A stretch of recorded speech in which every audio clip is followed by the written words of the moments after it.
Assalamualaikum warahmatullahi wabarakatuh. Selamat pagi. Saya Kartini Kalugu, salah satu dosen di Prodi Diploma 3 Gizi Poltekkes Kemenkes Maluku. Sebagai seorang dosen, saya menempuh beberapa mata kuliah, salah satunya mata kuliah dietetik penyakit tidak menular.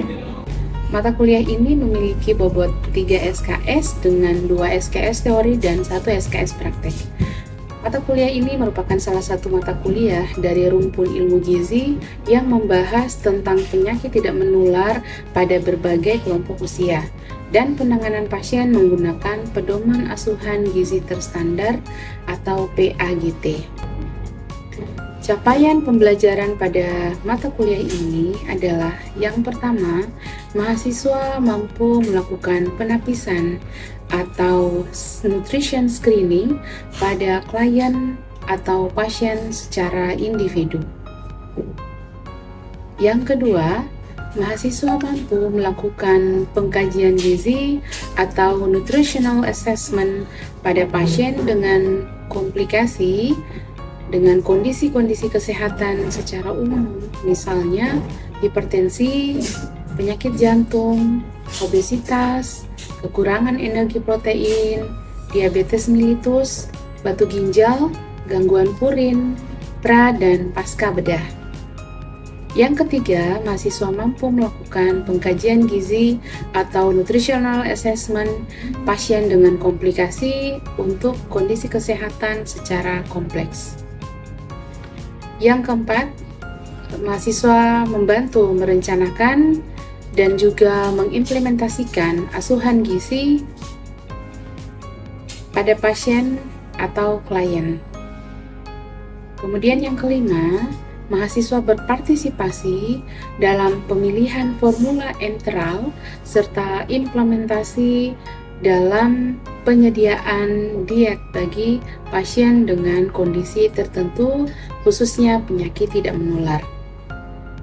Yang keenam adalah mengembangkan dan memodifikasi resep, menyusun menu untuk kelompok sasaran, serta merujuk klien atau pasien kepada ahli yang lain pada saat situasi berada di luar kompetensinya. Selanjutnya, mahasiswa mampu melakukan rencana perubahan diet dan juga mahasiswa berpenampilan dalam unjuk kerja sesuai dengan etik profesi gizi. Dan yang terakhir adalah mendokumentasikan kegiatan pelayanan gizi.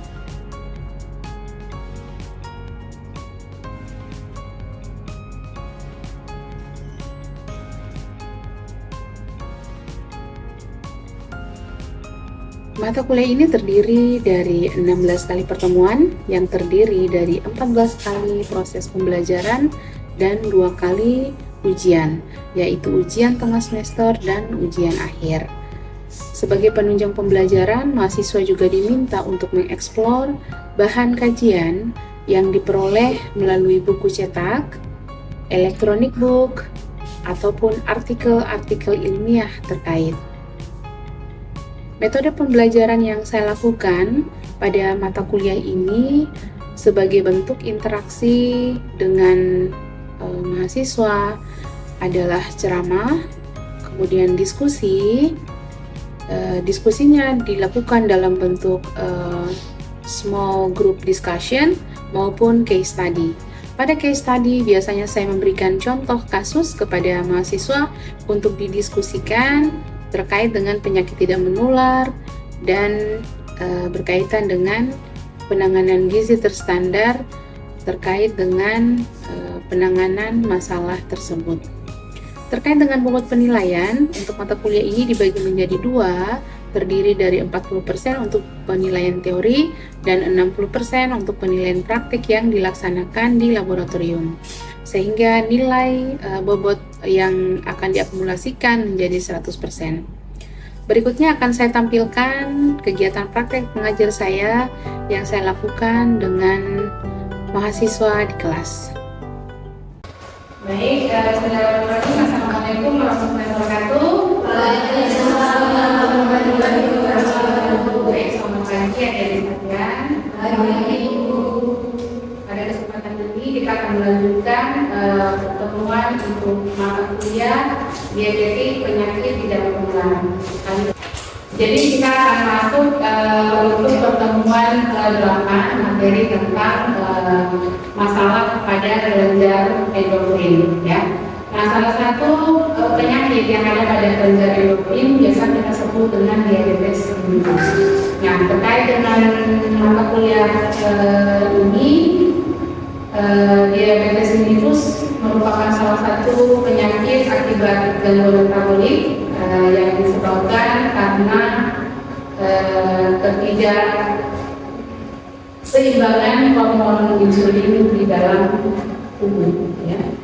Adik-adik sekalian, capaian pembelajaran mata kuliah pada pertemuan ke-8 adalah kita bisa memperjelas kemudian mempraktekkan bagaimana medical nutrition therapy atau disingkat dengan MNT dan asuhan gizi pasien dengan pelayanan endokrin. Dalam hal ini kita mengambil salah satu kasus yaitu diabetes mellitus. Kompetensi dasar yang harusnya nanti dicapai oleh adik-adik pada mata kuliah ini adalah dapat merencanakan, kemudian melaksanakan asuhan gizi. Dalam hal ini meliputi pengkajian, penetapan diagnosa gizi, intervensi gizi, serta tindakan monitoring dan evaluasi pada klien dengan penyakit diabetes mellitus. Adik-adik sekalian, seperti kita ketahui saat ini tren untuk penyakit diabetes mellitus di Indonesia bahkan di dunia secara global itu sangat tinggi. Secara epidemiologis datanya tercatat 422 juta penduduk menderita diabetes mellitus, ya. Nah, di dalam diabetes mellitus ini ada beberapa tipe, yaitu diabetes tipe 1. Oke, next ya, kita lanjut dengan epidemiologi diabetes, ya.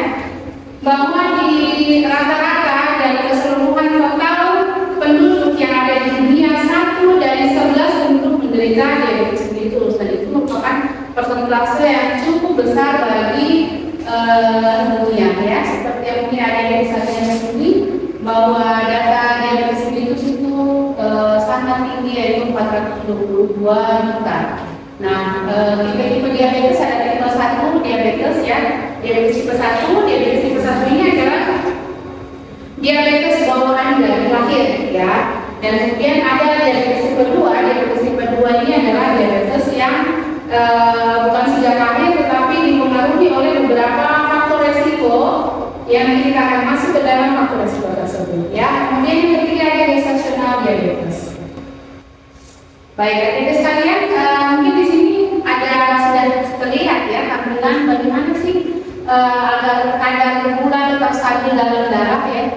Jadi mungkin di sini bisa terlihat bahwa ada beberapa proses-proses dari bagaimana transport darah ke pankreas, dan begitu pun bagaimana hormon insulin yang rilis ke pankreas, dan juga bagaimana dia menciptakan glukogen di bagian pankreas, ya.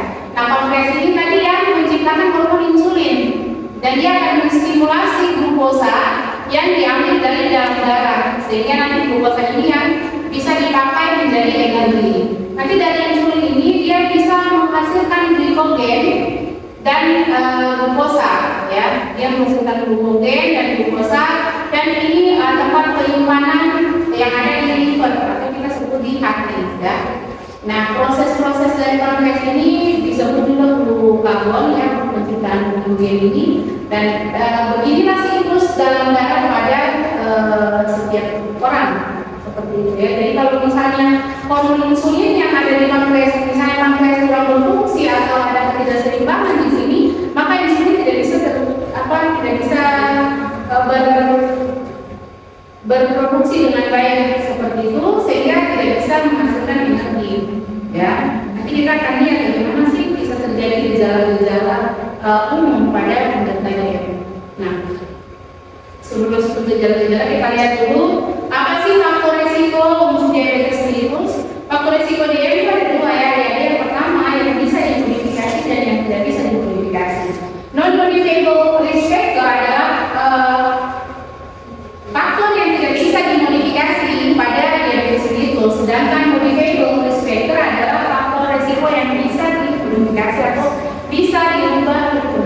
oleh setiap individu. Yang tidak bisa dirubah faktornya adalah yang pertama faktor gen. Itu tidak bisa dirubah dengan cara faktor gen. Jadi kalau misalnya ada orang tua yang memang dia DM, maka akan menurun ke anaknya seperti itu ya, faktor genetik. Kemudian yang kedua ada jenis kelamin, ya. Jadi jenis kelamin biasanya sudah ada di statistik terbaru terkait dengan DM pada pria dan DM pada wanita dan beberapa faktor-faktor misalnya obesitas, kemudian pola rokok ya dan lain-lain. Kemudian usia, jadi usia itu juga tidak terbantahkan ya. Artinya di usia ini semakin tua atau semakin muda itu biasanya merupakan faktor yang tidak bisa terelakkan. Artinya orang tidak bisa menolak tua. Itu artinya faktor usia ya. Jadi karena usia ini harus semakin bertambah dan kita juga tidak tahu nanti ada faktor modify juga yang bisa mempengaruhi usia ya untuk DM nanti kita lihat tadi ya. Jadi umur ini adalah salah satu faktor yang tidak bisa dimodifikasi. Kemudian suku dan ras. Jadi misalnya kita lahir dari ras mana, kita tidak bisa modify, kita tidak bisa modifikasi ya. Artinya saya orang tuanya dari keluarga misalnya di Cina. Nah, faktor itu tidak bisa dimodifikasi menjadi orang Indonesia atau orang Asia atau orang Afrika ya, orang ini orang Cina seperti itu. Jadi suku ras adalah faktor yang tidak bisa dimodifikasi karena sudah bawaan ya. Oke, next kita lihat faktor-faktor yang bisa dimodifikasi. Mungkin tadi sudah ada di penjelasan sebelumnya bahwa yang pertama misalnya ada obesitas, kegemukan ya, kemudian pola makan yang keliru, ya pola makan yang keliru dari seseorang. Nah itu contohkan misalnya saat ini begitu banyak pola makan jenis-jenis makanan yang siap saji. Nah siap saji misalnya makanan-makanan yang tinggal beli jadi. Sudah begitu mengurangi aktivitas fisik. Kenapa mengurangi aktivitas fisik? Ada di faktor ketiga. Biasanya karena saat ini gampang mengelola makanan, tinggal pesan di HP, makanan datang seperti itu. Sehingga aktivitas fisik dari seorang itu berkurang ya.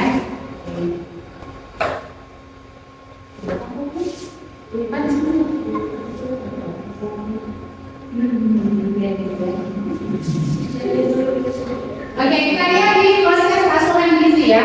Proses asuhan gizi yang kedua kita lanjutkan yang tadi setelah pengkajian, maka ada proses namanya diagnosa. Kita menentukan diagnosa gizi. Diagnosa gizi ini beda dengan diagnosa medis ya. Pasien ditentukan diagnosa medis itu ditentukan oleh seorang dokter. Nah, setelah ditentukan diagnosa medis, maka kita ahli gizi setelah melihat mengkaji assessment, maka kita perlu menentukan diagnosa gizi. Dan itu dalam diagnosa gizi ada 3 indikator penentu diagnosa gizi. Yang pertama ada nutrition intake atau kita menggunakan singkatan NT. Kemudian ada nutrition clinic atau pemeriksaan dari hasil-hasil biokimia dan fisik klinis itu, dan yang ketiga adalah nutrition behavior. Nah itu kita kaji dari riwayat-riwayat yang ada pada pasien, baik itu riwayat perilaku makan, alergi, kemudian pengetahuan, kepercayaan pasien terhadap makanan. Karena ada beberapa ras, beberapa suku, beberapa agama yang tidak ada hal-hal pantangan dalam makanan seperti itu. Nah itu ada dalam proses kajian ya.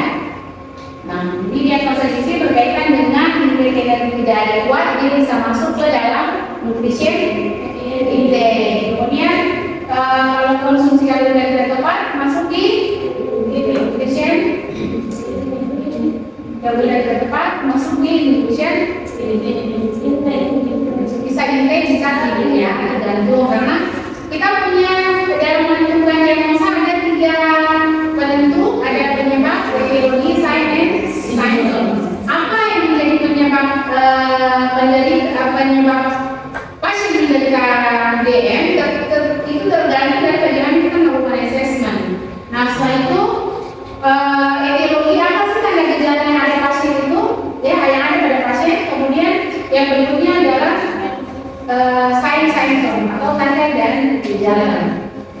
Apa yang ditandai? Misalnya mungkin kadar glukosa darah berapa, kemudian nilai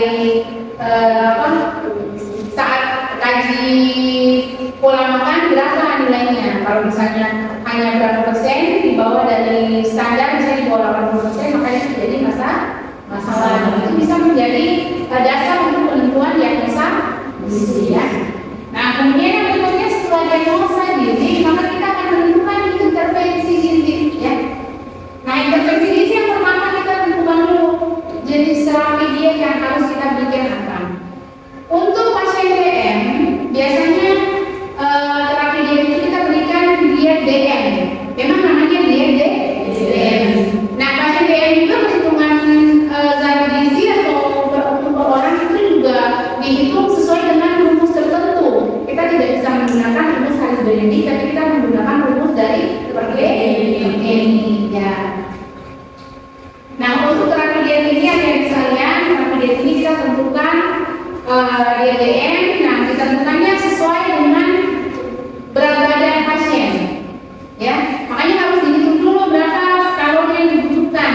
Jadi misalnya kalau kita sudah dapat indeks massa tubuhnya, kita tahu nih, oh ini obesitas atau ini kurang misalnya. Setelah itu kita tentukan bagaimana berapa banyak jumlah kalori yang nanti dibutuhkan oleh pasien. Jadi kita pakai jumlah kalori pasien. Biasanya penentuan DDM itu bunyinya ganjil, 1100 kilokalori, 1300, 1500, 1700 dan seterusnya ya. Tergantung dari kebutuhan pasien. Kemudian implementasi terapi diet. Implementasinya ini adik-adik, kita menggunakan atau kita tentukan setelah kita menentukan jenis dietnya, maka kita perlu menentukan tujuan diet itu untuk apa ya. Tentunya ada tujuan diet yang kita berikan kepada pasien sehingga yang kita lakukan harus tepat sasaran ya, ada tujuannya. Setelah itu tujuan biasanya untuk DM kita menormalkan kadar glukosa darah, kemudian kita menormalkan status gizi ke normal. Jadi kalau dia obesitas, kita akan hitung menggunakan berat badan ideal, bukan berat badan aktual, sehingga hasil nanti yang kita peroleh dan kita harapkan ideal seperti itu ya. Kemudian setelah kita menentukan tujuan, maka ada syarat diet yang diberikan kepada pasien. Syarat kemudian prinsip diet ya. Prinsip diet pastinya tentu untuk pasien DM adalah rendah karbohidrat. Dan karbohidrat yang dipilih oleh pasien adalah karbohidrat yang tepat. Artinya karbohidrat ada beberapa pemilihan karbohidrat, yaitu karbohidrat kompleks dan karbohidrat sederhana. Yang perlu diberikan oleh kepada pasien-pasien DM adalah karbohidrat sederhana ya. Kemudian dan agar intervensi ini bisa berhasil, maka adik-adik selain terapi diet yang diberikan, adik-adik juga wajib melakukan edukasi. Nah, edukasi itu bisa melalui penyuluhan atau konsultasi kepada pasien, sehingga apa yang kita tentukan kepada pasien bisa dipatuhi. Artinya mereka mengerti, oh ini sebenarnya DM seperti ini yang bahan makanan yang boleh atau bahan makanan yang tidak dianjurkan atau dibatasi ya. Dan yang terakhir dalam proses asuhan gizi adalah proses monitoring dan evaluasi yang sudah kita tetapkan pada intervensi yang kita berikan kepada pasien. Maka kita perlu monitoring ya, baik itu monitoring. Jadi monitoring itu ada A, B, C, D, E. Jadi yang pertama kita monitoring bagaimana antropometrinya untuk menilai status gizi dari pasien tersebut. Antropometri. Yang kedua ada pemeriksaan B, biokimia.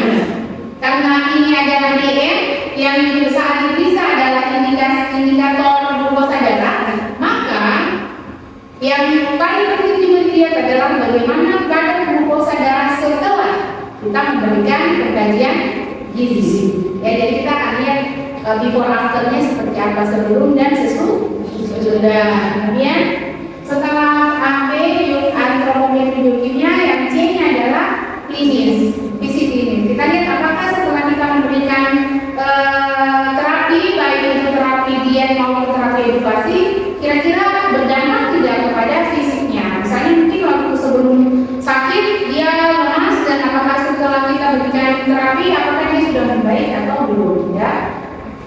Kemudian setelah C ini ada D, yaitu dietary. Ya, monitoring evaluasi dietary adalah monitoring evaluasi untuk menilai bagaimana asupan pasien, dia patuh atau tidak, ya, seperti itu. Dan tentunya untuk melihat monitoring dietary-nya itu kita lihat dari bagaimana hasil recall yang kita lakukan kepada pasien, apakah persentasenya naik atau turun. Dan yang terakhir adalah E, adalah edukasi. Artinya tahapan-tahapan edukasi yang kita berikan kepada pasien itu bermanfaat atau dia paham atau tidak, seperti itu. Terkadang ada yang dia dengar dan dia mengaku, tapi dia tidak patuh. Kalau dia tidak patuh, maka edukasi kita belum bisa dikatakan berhasil. Nah, ketika ada dua tindakan yang nantinya bisa kita nilai berhasil dan tidak berhasil. Ketika tidak berhasil, misalnya kondisi pasien tetap sama saja sebelum itu, maka diagnosanya bisa berubah. Kita tentukan lagi untuk pelaksanaan selanjutnya, kita ganti lagi diagnosa, kita ganti lagi metode yang kita terapkan kepada pasien. Ya. Oke, nah ini merupakan salah satu kasus ya, bagaimana sih modifikasi gaya hidup sehat bisa mempengaruhi kadar glukosa darah. Oke, jadi ini lumayan ya. Jadi ada kombinasi 2 obat, hingga kombinasi 3 obat, ya, bagaimana obat-obatan ini bisa mempengaruhi kadar glukosa darah atau kadar HbA1c atau HbA1c ini adalah pemeriksaan hemoglobin darah. Kalau misalnya glukosa darah, misalnya kita hanya mengambil darah tepi, ya, atau cuma mengambil darah tepi saja, berapa ininya? Kalau HbA1c sudah lebih spesifik. Ya, dia sudah langsung memisahkan dengan kadar hemoglobin darah, ya. Mungkin demikian yang bisa disampaikan ya dari kasus kali ini. Jika ada yang kurang jelas, mungkin ada yang mau bertanya, silakan, Ibu silakan.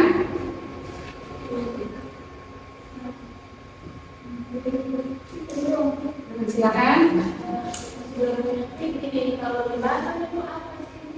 Kalau dibasah, kalau dibasah adalah energi total, ya, dibasah. Jadi biasa kita sebut dengan total energi dulu, TEE-nya. Kan ada BEE, basah dulu, baru TEE-nya.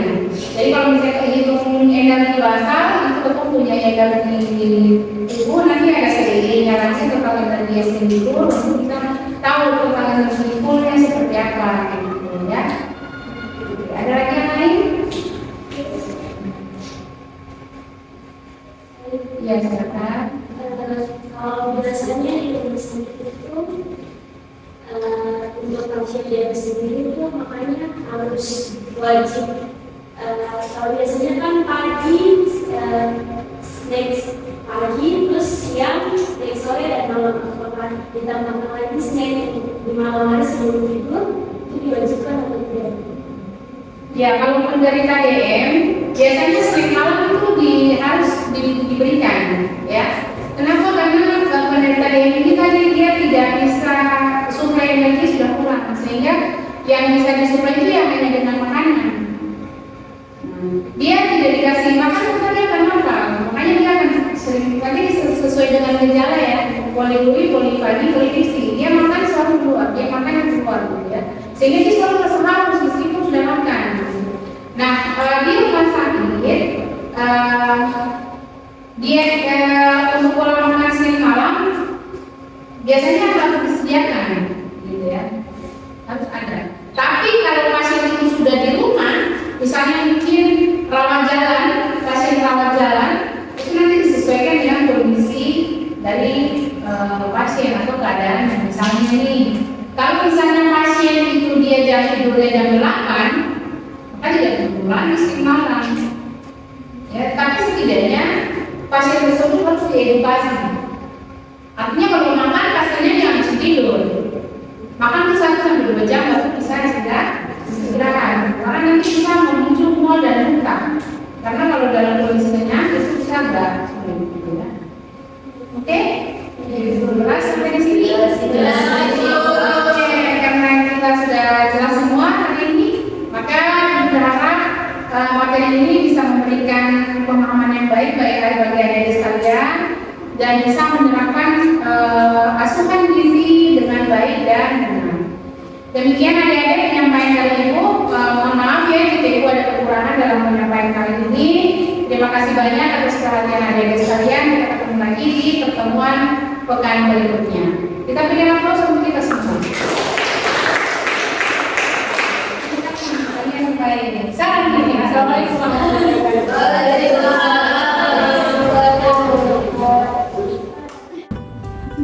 Demikian tadi video pembelajaran di kelas. Semoga ini menjadi manfaat bagi kita semua. Wabillahi taufiq wal hidayah. Wassalamualaikum warahmatullahi wabarakatuh.